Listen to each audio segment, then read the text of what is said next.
problem with labels. What do I mean by labels? I mean anything you say after I am fat, I am smart, etc. All these are what I would consider labels.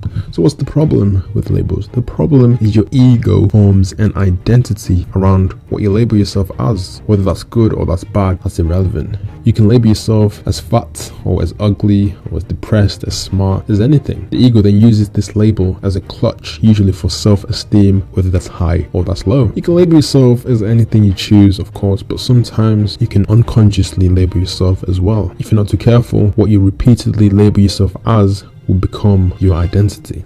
Problems would then arise when that label becomes an identity which is detrimental to your growth or that is not in alignment with who you want to be. You see, when an identity has been formed around that label, your ego will seek to defend it. It will hold on for dear life. Letting go would be the ego's equivalent of death, an ego death if you will, and it will end up defending it. Therefore, it holds on. This is often the case when you have victims who defend their depression or their obesity and do nothing to change those circumstances because ego itself does not want to change. It wants comfort and familiarity, which it finds in the comfort of these labels. Problems also arise when your label doesn't match your reality. I'll give you an example. Let's say you identify as tall, but suddenly you're in a room of taller people. You're shook. The clutch for your self-esteem, which is the label or the identity, it no longer holds true. The ego is saying, I am this, but reality itself is directly contradicting this fact, and you get a dose of what they call cognitive dissonance. You suddenly lose that sense of self-esteem that is dependent on the truth of your label, and you're more likely to break down. Like I said, you're shook. Anyway, the point of this video, the point I'm trying to make in this video is not to say don't form an identity. It's not to say pick them carefully and mindfully, because they will affect how you behave. They will determine your actions for good or for bad. And also to say don't attach your self-esteem to something that's changeable or something that's impermanent, because it's exactly that, changeable and impermanent. And if your self-esteem is based on something that's changeable and impermanent, then you will lose your self-esteem regularly. However, if it does float your boat, if it does fry your chips, then go ahead and have no identity, and instead